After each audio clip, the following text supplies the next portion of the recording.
Mesdames et messieurs, bonsoir. Ce soir, bien sûr, au Mondial oblige, on va rester un petit peu dans l'univers du football et bien sûr, on va parler des retombées médiatiques et surtout politiques du Mondial du Qatar.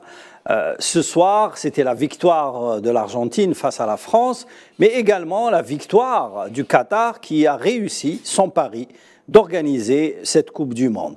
Messieurs, bonsoir. Faisal, Reda, Sofiane, nous allons ce soir parler essentiellement des retombées médiatiques et aussi politiques de ce mondial, mais aussi de parler de certaines polémiques qui sont nées durant ce mondial, notamment en Europe, justement pour parler de la médiatisation internationale de ce rendez-vous footballistique très médiatisé. Avant de commencer justement notre débat, on va regarder les dernières images justement de ce mondial et de la victoire de l'Argentine, un sujet préparé par Salah Faisal. Voilà, de belles images et surtout un match historique et surtout très Hitchcockien. Qui a suivi le match? Je sais que tu n'es pas trop football. Tout le monde a T'es pas trop football, si, hein, Faisal. Ah, d'accord. Tu supportais qui? Je supportais l'équipe d'Argentine. Ah, personne ne supporte la France ici. Si, il y a des Algériens qui supportent la France. Je parle sur le plateau. Après tout, c'était aussi une bonne équipe. Tu supportais la France, non? J'étais assez partagé entre les deux équipes parce que l'équipe de France possédait quand même un collectif qui était fort, alors que l'Argentine misait davantage sur le duo Messi-Di Maria. Donc c'était deux styles qui étaient différents. Et j'étais parfaitement conscient au début de la rencontre que ça allait se jouer sur très peu, parce que les deux équipes se valent, même si les Argentins on voulait davantage, parce que c'était pratiquement le dernier match de Lionel Messi, le Messi du football, il a eu sa coupe, qui a pris, il a eu sa coupe, sa troisième étoile. Et il a pris sa revanche sur 2014. Il a eu 7 ballons d'or, mais oui, exactement. Mais il lui manquait aucune Coupe du Monde. C'était sa seule occasion de décrocher la fameuse statuette. La seule et dernière occasion d'avoir donc cette Coupe du Monde qu'il a réussi à obtenir aujourd'hui. Voilà. Et Sofiane? Moi je suis neutre, moi je supporte que l'Algérie, sinon je supporte le football. La bonne excuse. Non, mais c'est objectif, c'est réel. C'est-à-dire qu'on n'est pas obligé de regarder un match de football en supportant un camp contre un autre. On peut être neutre en Coupe du Monde. Oui, bien sûr, on peut être neutre. Moi personnellement, j'aime bien, comme je suis aussi analyste, y compris dans le football, analyser ce qui se passe sur le terrain, si vous voulez, au-delà des sentiments. Et quelle est ton analyse justement de ce match? Mon analyse, c'est que c'est un match qui était très intense. On s'attendait déjà à ce que ce soit un match très intense entre deux grandes équipes. La France et l'Argentine étaient dès le départ des favoris incontestables pour le sacre final. Et je crois que la finale a tenu complètement ses promesses et que le mondial qatari, par conséquent aussi, a tenu ses promesses, y compris d'un point de vue footballistique, même si on a eu à voir beaucoup de surprises pendant ce mondial. Tout à fait. Alors, il y a une chose qui est très importante, c'est que ce match, la finale de la Coupe du Monde, ce soir, a été diffusé en open, c'est-à-dire en clair sur tous les médias. BeIN Sport qui a décidé d'ouvrir. BeIN Sport sur toutes ses chaînes, mais aussi sur YouTube. Sur sa chaîne YouTube, a diffusé le match et aussi sur la chaîne Qatari El Kas, qui est la chaîne sportive, l'autre chaîne sportive qatari. Parce que c'est financé en grande partie justement, je voulais parler avec toi concernant le succès médiatique du Qatar, concernant l'organisation d'abord médiatique et aussi le succès de cet événement planétaire qui, au départ, avait très mal commencé avec plusieurs reportages et documentaires anti-Qatar, avec du Qatar bashing, qui avait critiqué un petit peu les conditions d'organisation ou de préparation de ce mondial. Le mondial n'a pas mal commencé, il a mal commencé pour ceux qui voulaient qu'il le soit. Disons que c'est pas qu'il a mal commencé, on a commencé une campagne haineuse contre le Qatar. On a commencé bien avant avec le fameux article de Guardian, le journal britannique, qui est un journal sérieux, mais qui donne des chiffres qui sont très contestés, y compris par l'Organisation internationale du travail, sur le nombre de morts dans les chantiers. Tout à fait. Dans les chantiers du mondial, bien que un journaliste de la gauche britannique a rappelé que quand on a construit les ponts à Londres, il y avait aussi beaucoup de morts. Mais à l'époque, il n'y avait pas pas seulement les réseaux ponts, sociaux, hein. entre autres. Parce qu'on avait misé sur beaucoup de choses, sur l'échec, sur est-ce que le Qatar sera en mesure d'organiser, est-ce que le Qatar va relever le pari. Et le Qatar a réellement relevé le pari, parce que les journalistes, il me semble qu'ils ont bien travaillé, la réalisation des matchs était parfaite. Vous avez vu comment la finale a été. On a vu de tous les angles le match, y compris des images aériennes. Il paraît qu'il y a eu une cinquantaine de caméras, ce qui n'a été jamais organisé à ce niveau, justement, absolument, on avait pratiquement mais audiovisuel. Presque 360 degrés d'images et des images en réel. Il n'y avait pas de faille, il n'y avait pas d'erreur, y compris parce que j'ai suivi un peu ce qu'écrivaient, publiés et diffusés aussi des journalistes sud-américains ou européens, etc. Tout le monde était d'accord qu'ils avaient de bonnes conditions de travail. Évidemment, il y avait du monde dans les métros, c'est normal quand on va dans les stades, y compris en Europe. Mais les journalistes avaient de bonnes conditions, ont pu réaliser des interviews dans la rue, ils ont pu réaliser des interviews dans les fan zones, avec les entraîneurs, avec les joueurs, à l'intérieur des enceintes du stade. Donc il n'y avait pas de problème pour la presse. L'ensemble de la presse a couvert. Donc je pense que sur le plan médiatique, c'est une grande réussite pour le Qatar. Et vous avez vu comment l'Émir Tamim du Qatar a donné le bourreau sur la Rada'a pour Messi. C'est une manière pour dire que nous avons réussi. Nous avons mis même le bourreau pour le meilleur joueur du monde. Et donc sur le plan de l'image, c'est un symbole justement de la région. Parce que Messi traîne aussi une certaine réputation d'être un peu proche d'Israël, et c'est une manière peut-être le Qatar de récupérer Messi pour qu'il soit un peu plus peut-être attentif. Il y a eu beaucoup de personnalités internationales comme Elon Musk, justement le patron de Twitter, qui était présent au stade, et bien sûr le président français Emmanuel Macron, qui a fait un petit peu le buzz en fêtant la victoire ou l'égalisation de son équipe, et même prenant un petit peu, essayant de consoler les joueurs qui avaient perdu la rencontre. Oui, parce que le président Macron connaît la valeur de l'image mondiale. Tout le monde se rappelle que le mondial russe en 2018 a retenu l'image de la présidente croate, qui est devenue personnalité mondiale, grâce au mondial, parce qu'elle supportait son équipe. Et on l'a vu même à Qatar, elle est venue. Elle est devenue très sympathique, même sur les réseaux sociaux. Au niveau mondial, parce que le mondial, c'est aussi donne, c'est une belle plateforme pour apparaître aux yeux du monde. Le président Macron, je ne pense pas qu'il va postuler par on n'a pas vu la présidente croate. Si, elle était dans le stade. Mais elle était détrônée cette fois par une jeune pin-up croate qui a fait le buzz sur les réseaux sociaux. Et parce on s'intéresse à l'Argentine, au Brésil, on oublie que la Croatie est aussi une bonne équipe, déjà en 2018 et en 2022. Et parmi les surprises évoquées par Sofiane, c'est que le champion du monde a été défait par l'Arabie Saoudite. Tout à fait, tout à fait. Comme la Tunisie a gagné face à la France. Donc, alors, sur le plan géopolitique, justement, c'est vrai qu'il n'y avait pas beaucoup de Qataris dans le stade, parce qu'il y avait un melting pot des populations et des participants à ce mondial. On a vu beaucoup d'Argentins. J'étais étonné par le nombre d'Argentins qui étaient présents, beaucoup de Brésiliens, moins de Hollandais que d'habitude. D'habitude, généralement, les tribunes du mondial sont oranges. Cette année, au mondial, il y avait peu de Hollandais. Il y avait beaucoup de Marocains, c'est normal, parce qu'ils étaient proches un petit peu. Ils travaillent beaucoup dans les pays du Golfe. Et aussi, il y a eu un pont aérien qui a transporté plusieurs milliers de supporters marocains. Mais les stades étaient remplis. Ce qu'on redoutait, ce que justement l'une des aspects qui dénonçait cette organisation, c'est que les pays du Golfe ne remplissent pas les stades. Oui, en plus, j'ai lu un article quelque part dans un journal européen. On a parlé de la climatisation, on a parlé des conditions d'arrivée au stade, mais on a vu que les stades étaient remplis parce qu'il y avait beaucoup de supporters et parce que le Qatar a été en mesure d'accueillir tout le monde, pratiquement. Le monde entier était à Qatar. Tout à fait. Ouais. On est venu de toutes les nationalités. C'est une véritable fête. On a fait oublier le discours développé, le discours qui était en partie haineux contre le Qatar, comme quoi c'était une manière, un tremplin pour améliorer l'image du Qatar à l'étranger, etc. Au contraire, ce n'était pas une fête politique, c'était une fête du football. Toute l'humanité s'est retrouvée. Ça a fait oublier les crises humanitaires qui existent par ailleurs dans le monde, y compris la guerre en Ukraine. Mais c'est pour ça que sur ce plan, le Qatar a pleinement rempli ses engagements par rapport à la FIFA, par rapport à la communauté sportive internationale. Reda Harires, sur le plan géopolitique, le Qatar a réussi son pari. Surtout que on parlait beaucoup du Qatar avec son arme médiatique Al Jazeera. Aujourd'hui, elle a une nouvelle disons, arme importante, c'est le soft power, et c'est grâce au sport et surtout au football qu'elle veut imposer ou améliorer son image dans la région ou renforcer son image dans la région. Le football fait partie de son soft power, mais ce n'est pas l'unique carte. La première carte qu'elle a brandie, c'est l'arme médiatique. C'est l'arme du gaz.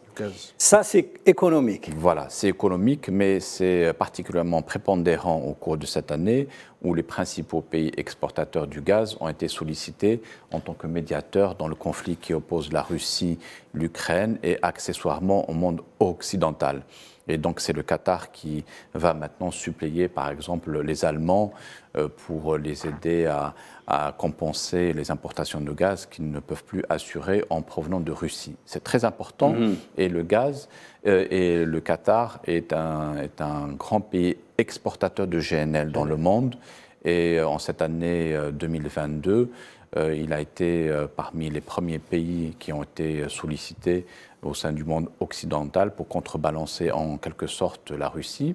Mais les Qataris sont restés sur leurs réserves et c'est ce qui fait qu'une bonne partie des médias occidentaux sont contre eux parce que le Qatar, contrairement aux années 80, il n'a pas penché en faveur de l'option américaine qui consiste à soutenir les Américains dans leur bras de fer contre les Russes en abaissant le cours du brut ou bien du gaz. Donc le premier élément du soft power qatari, il est d'abord gazier et deuxièmement médiatique avec Al Jazeera. Mais je pense que médiatique a été avant le gaz, oui. Avant le gaz, parce que c'est un peu l'outil médiatique qui a placé le Qatar sur le concert des nations. Donc, alors moi j'ai parlé de cette année 2022, mais effectivement, si on remonte à 20 ans en arrière, c'est oui, et même ça fait 25 ans. Oui, 25 ans, c'est Al Jazeera qui a fait connaître le Qatar dans le monde entier, parce que Al Jazeera est venu porter un autre discours de substitution qui était celui de CNN en ce qui concerne le conflit, ou les conflits au Moyen-Orient. Donc, indéniablement, Al Jazeera fait partie du soft power du Qatar. Et cette Coupe du Monde est venue pour renforcer le soft power de ce petit pays en vue peut-être d'organiser d'autres manifestations sportives grandioses comme les Jeux Olympiques, pourquoi pas d'ici 2036, ils sont candidats pour 2036, oui. Faut pas oublier, pardon, c'est-à-dire qu'il y a l'équivalent sportif d'Al Jazeera par Bein Sport qui a aussi réussi à avoir un très grand impact soft power et aussi le Paris Saint-Germain parce qu'il y a une stratégie qatari pour l'utilisation du football. Très agressif. Donc justement, Sofiane, je voulais vous poser la question. Le Qatar a changé l'appellation d'Al Jazeera Sport en la transformant en Bein Sport pour que l'aspect ou l'étiquette d'Al Jazeera n'apparaît pas sur la chaîne sportive. Parce que la chaîne sportive était taxée d'un instrument de propagande, parfois islamiste, etc. Donc c'est à cause de ça qu'elle a un petit peu... vous connaissez un petit peu le dossier, Faisal. Elle a séparé Al Jazeera Sport de Bein Sport, où elle a effacé carrément Al Jazeera Sport, on l'a transformé en Bein Sport pour s'installer d'abord en Europe et principalement en France, pour ensuite acheter le club phare de la capitale française, le PSG, pour devenir un acteur important sur le plan médiatique, puisqu'elle concurrence aujourd'hui Canal+, elle concurrence TF1 sur les grands rendez-vous internationaux. Elle concurrence y compris de grandes multinationales comme le groupe Sky Sport qui appartient Sport et Mediapro, l'espagnol, qui organise toute la Liga espagnole, etc.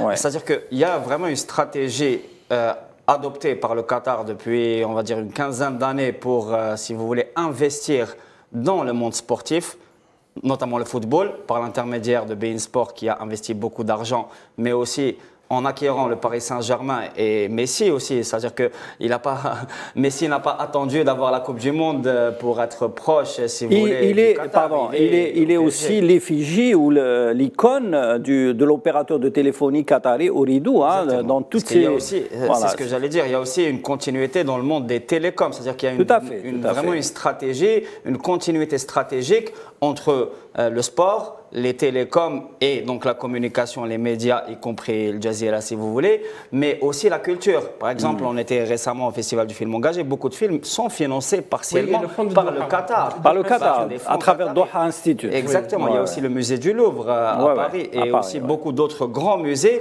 qui sont repris par des capitaux qataris et par, si vous voulez, des capitaux qui sont proches de l'État qatari, c'est-à-dire que ça répond directement à une stratégie renouvelée pour avoir plus d'influence à travers le monde et ça marche. Je vous rappellerai aussi qu'il y a eu, il y a 3 mois à peu près, une interview de l'émir Tamim Ben Hamad sur Le Point, une interview je crois de 16 pages, où la nouvelle stratégie du Qatar a été exposée et où l'émir avait affiché la confiance déjà de l'émirat dans la réussite de la Coupe du Monde et le pari a été complètement tenu. C'est pour ça qu'il y a eu des attaques occidentales, notamment en Allemagne, parce que l'attitude des Allemands était vraiment... Est-ce que vous pensez que le Qatar était très proche des Français? Un peu plus, parce que les attaques, vous vous rappelez le geste de l'équipe allemande qui a été très critiqué. Oui, qui a été très critiqué. De mettre la main sur la bouche pour dire qu'on ne peut pas parler des minorités sexuelles, parce que c'était vraiment un dossier on a voulu charger le Qatar sur ça, bien que le Qatar avait répondu clairement sur cette question. L'Allemagne, Reda l'a expliqué, maintenant, il y a un accord gazier qui a été signé en plein mondial. Ça veut dire que l'Allemagne a compris que peut-être son avenir se fera aussi avec des pays qui exportent le gaz, notamment dans la région arabe comme le Qatar, pour l'Algérie aussi en Afrique et même l'Iran. Mais aussi parce que je pense que je vais aller dans le sens de Sofiane, c'est que le mondial du Qatar a changé d'image, comme le Jazeera l'a fait à partir de 1996, par rapport au monde arabe.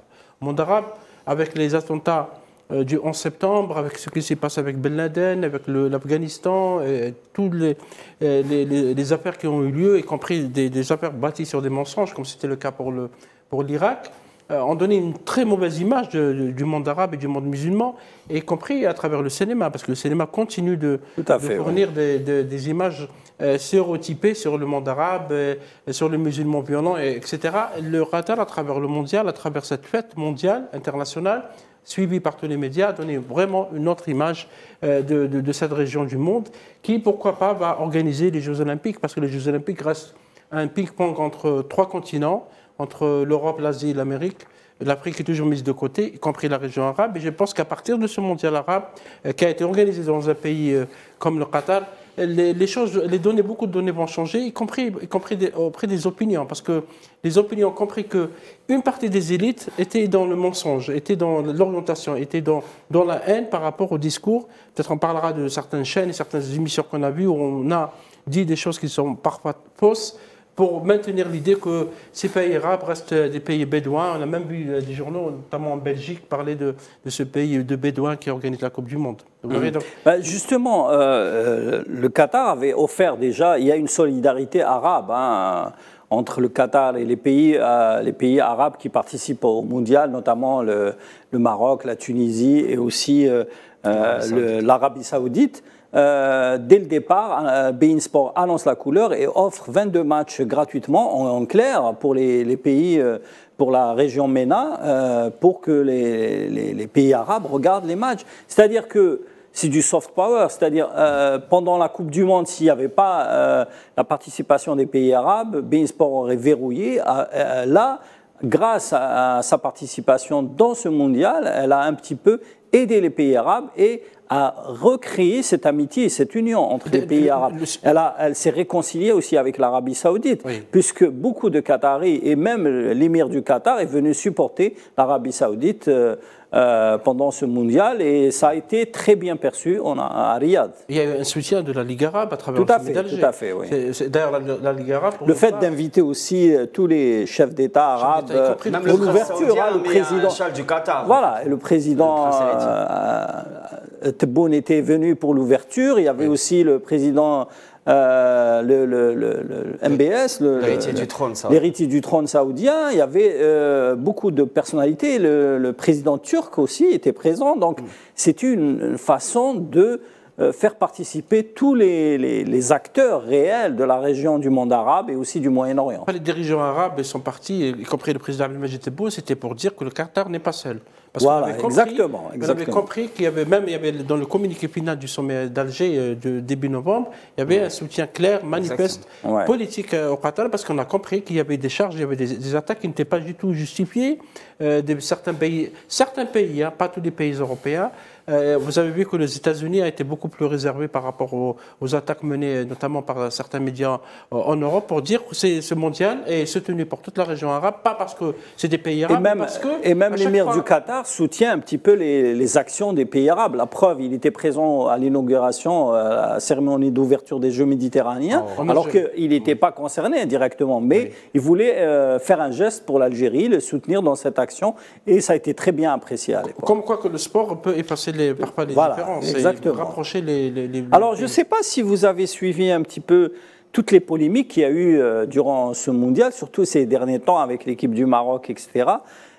L'Algérie, malgré elle, était présente dans ce mondial, n'est-ce pas? Le drapeau algérien était partout. Il était partout, voilà. Oui, il y a eu même beaucoup de polémiques autour de ça. Beaucoup de polémiques. On a introduit l'Algérie malgré elle. Bon, ça a commencé avec l'incident avec le youtubeur Samuel Eto'o, mais ça s'est aussi transformé dans les médias français, mais également dans les médias marocains, puisqu'on a essayé d'impliquer l'Algérie malgré tout dans ce mondial, même si l'équipe des Fennecs n'était pas qualifiée pour ce mondial. Elle a raté une belle occasion pour améliorer sa position sur le plan international. Hein. Oui, c'est dommage. On ne va pas revenir sur le match du Cameroun. Qui ne va pas être refait, finalement. Qui ne va pas être refait. Les gens parlent toujours de refaire le match. Fini. Voilà, on va regarder un petit peu un zapping de quelques extraits de chaînes de télévision que je pensais sérieuses, hein, et qui diffusent des fake news qui, franchement, n'honorent pas un petit peu ces télévisions européennes et surtout françaises. On regarde et on revient après au débat. Quand le Maroc bat l'Espagne, ce qui était marqué à la télévision algérienne, c'était Coupe du Monde, l'équipe d'Espagne loupe 3 tirs au but, éliminée en 8e de finale. Face à qui? On ne sait pas. C'est absolument magique. Et alors, ce week-end, pour la première fois, ils ont mentionné le score. Mais bilan des courses, le directeur général du groupe audiovisuel public algérien a été licencié. Pour les grincheux qui s'inquiètent des éventuels débordements en France, rappelons que le Maroc n'est pas l'Algérie, que nous n'avons pas été divisés par une guerre coloniale et enfin que les Marocains sont exactement comme nous en 1998. Ils attendent depuis si longtemps une grande victoire de leur équipe, autant nationale que binationale. Coup d'envoi de cette deuxième période depuis la 5e minute. Et grâce à Théo Hernandez, les Bleus mènent 1-0 et sont pour l'instant qualifiés pour la finale de la Coupe du Monde et pour affronter l'Algérie. Mais attention, l'avance est... Voilà, c'était 3 extraits de passages dans des télévisions qui étaient pour moi des télévisions sérieuses. Il y avait d'abord le sujet de LCI où le journaliste apparemment qui ne connaît pas le paysage audiovisuel algérien annonce comme quoi le DG de l'ENTV a été limogé à cause du fait qu'on a diffusé le résultat du match entre le Maroc et l'Espagne ou le Portugal. L'essentiel, c'est que toute cette polémique a été alimentée par le Marzen.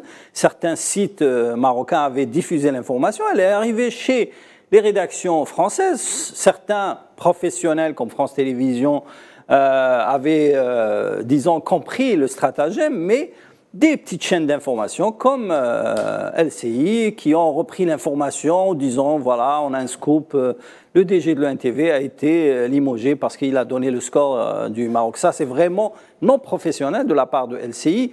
Et par la suite, on a vu Yves Calvi, qui est vraiment une vedette, hein, un journaliste censé être professionnel, qui s'exprime sur les supporters marocains, disant que le Maroc, ce n'est pas l'Algérie. Ça veut tout dire. Quand on parle comme ça veut dire qu'on veut attaquer l'Algérie, on veut attaquer l'image de l'Algérie. C'est quand même désolant venant d'un journaliste professionnel comme Yves Calvi qui travaille sur France 5. Enfin, la dernière, ou le dernier extrait, c'était le commentateur de beIN Sport qui faisait un lapsus. Il disait comme quoi la France qui battait un petit peu le Maroc en demi-finale, qui allait affronter l'Algérie en finale. Il voulait dire un petit peu l'Argentine, il s'est trompé, il a dit l'Algérie. Alors, messieurs... Pourquoi pas alors, messieurs, un commentaire? Je pense qu'on a toujours voulu opposer l'Algérie au Maroc à travers dans les médias. Et vous avez même un magazine comme Jeune Afrique qui s'est posé un journal sérieux, qui fait même un sujet, je pense que l'article qui paraît aujourd'hui ou hier. On s'interrogeant à ce que le directeur de la télévision, M. Chahbal Lounakel, a été limogé parce alors que l'information est totalement fausse. Tout le monde sait que M. Lounakel devait être remplacé bien avant. Bien avant, oui. Ça n'a rien à voir. Ça n'a rien à voir avec ce qui se passe. Avec cette question de la couverture, les médias algériens ont couvert les résultats de l'équipe marocaine. Mais c'est les réseaux sociaux et un petit peu les sites marocains qui ont fait circuler cette fake news. Il fallait inventer à chaque fois, il fallait inventer des polémiques. Alors que beaucoup d'Algériens ont supporté l'équipe du Maroc. Mais comment un média aussi important comme LCI tombe dans le panneau? LCI est une chaîne qui n'est pas aussi sérieuse que ça, Salim. Pour l'avoir connu par le passé, parfois quand on traite beaucoup à la légère des informations, parce que LCI est entré dans une guerre avec une guerre médiatique, ou disons professionnelle, avec d'autres chaînes tout info comme BFM TV ou CNews.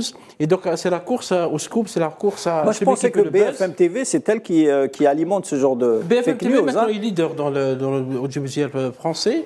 Elle a compris essaie de soigner son image. Soigner son image et essayer d'avoir un certain équilibre par rapport à LCI, du groupe TF1, qui est rentré en guerre aussi avec le groupe BIX, comme le groupe de Canal+, pour faire le buzz. Parce que maintenant, on a compris que les petits extraits sur les réseaux sociaux, sur Twitter, sur Facebook, ça peut augmenter l'audience. C'est une guerre d'audience.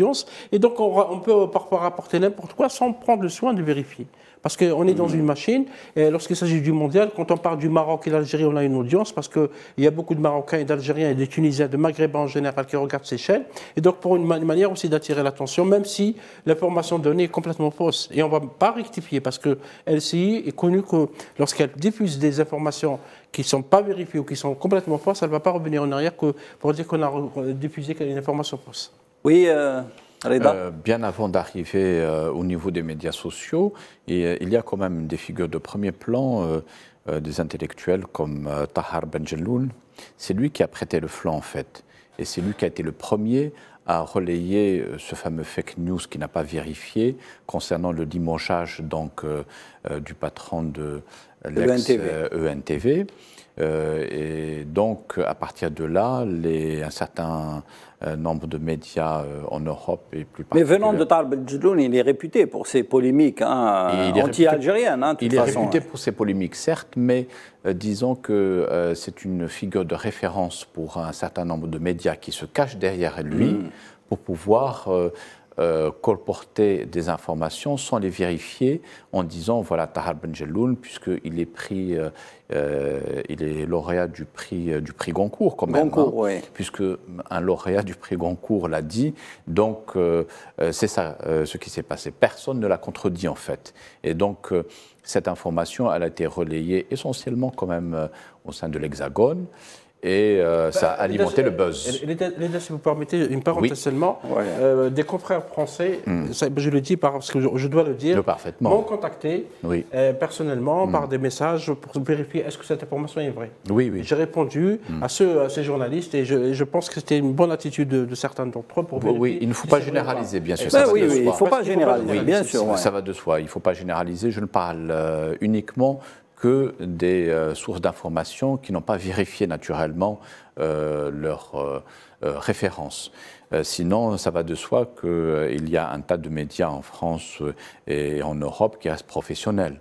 Bon, ils n'ont pas sombré à ce point-là, mais quand même. Donc, il se cache derrière une figure censée être intellectuelle et médiatique pour pouvoir colporter quand même des informations. Et malheureusement, ce sont ces fausses informations qui ont été relayées. C'est ça qu'on a vu à la télévision et non pas la réalité. Et ils n'ont pas été malheureusement ouvertement contredits. Même s'il y a des journalistes qui ont cherché à savoir ce qu'il en était, mais il n'empêche qu'au final, ce sont ces fake news qui sont restés pendant plusieurs journées d'affilée, alors que et qui ont été relayés par les réseaux sociaux. Alors que l'ambiance a été particulièrement cordiale entre les spectateurs marocains et algériens, et on les a vus au Qatar beaucoup d'Algériens ont supporté l'équipe du Maroc parce qu'ils considèrent que c'est le représentant donc, africain, le seul représentant africain qui est resté. Et puis il faut dire aussi que c'est rendre justice à leurs voisins, puisque les spectateurs marocains ont porté l'Algérie en 2019, lorsqu'elle a été championne d'Afrique en titre au Caire. Les voisins, aussi bien les voisins marocains que tunisiens ont supporté l'Algérie.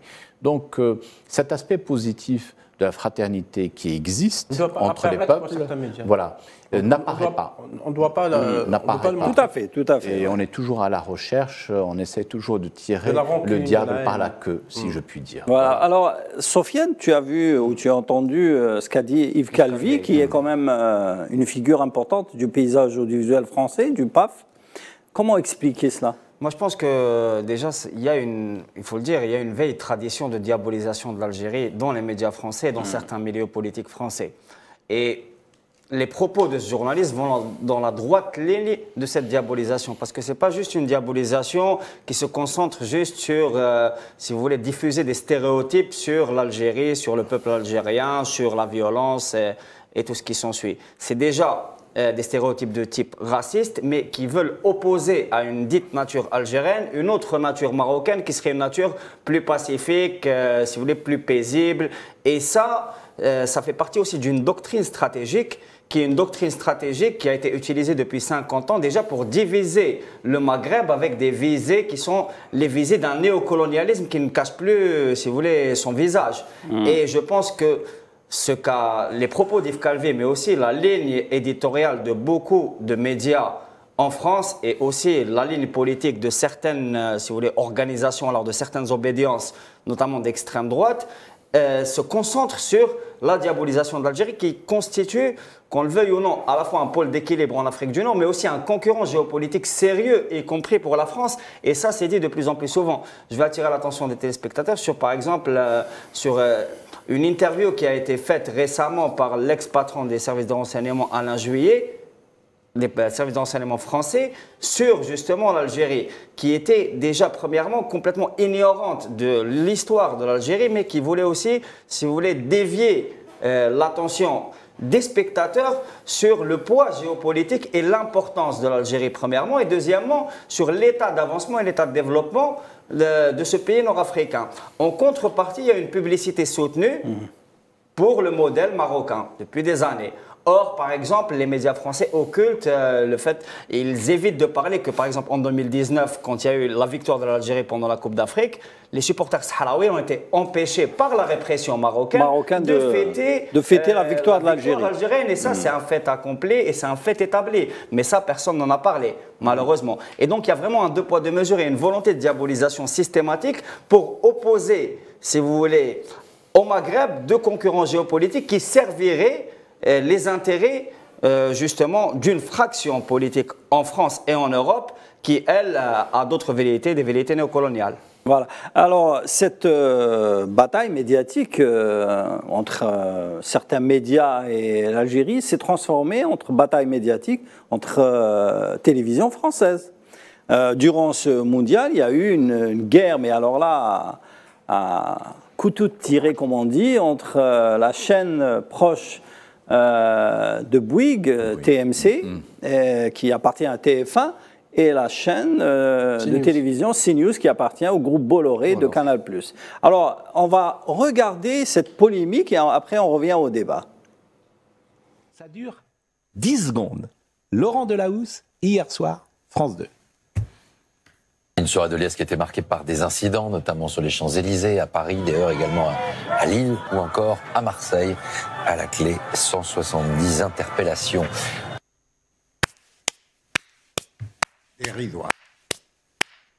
C'est génial. Alors, faut dire aux gens que l'information, elle n'est jamais objective. Regardez les bandeaux qu'ils mettent en bas de l'écran. Victoire du Maroc, des violences gâchent la fête, qui se change en... Bien souvent, alors je ne dis pas que naturellement un musulman ne puisse pas... Immigration, quelle solution? Non, mais ce qui est intéressant, c'est par exemple sur les Champs-Élysées, samedi soir, il n'y avait pas de supporters français.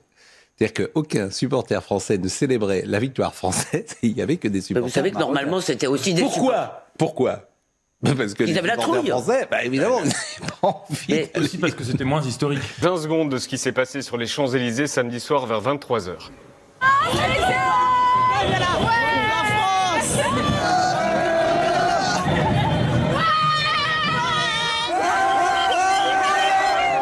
Les drapeaux maghrébins, les drapeaux arabo-musulmans, sont restés très visibles dans une sorte d'appropriation visuelle. Ouais, ta gueule, on a compris.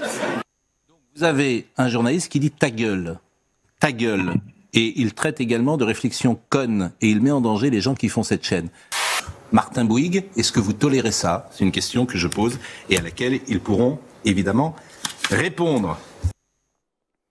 Alors voilà, c'était des extraits d'émissions de plateau, bien sûr, de CNews, avec Pascal Praud, qui critiquait justement un sujet de France Télévisions qui parlait un petit peu des débordements sur les Champs-Élysées au lendemain du match entre le Maroc et la France, qui a été après critiqué par Yann Barthès de TMC dans l'émission Le Quotidien.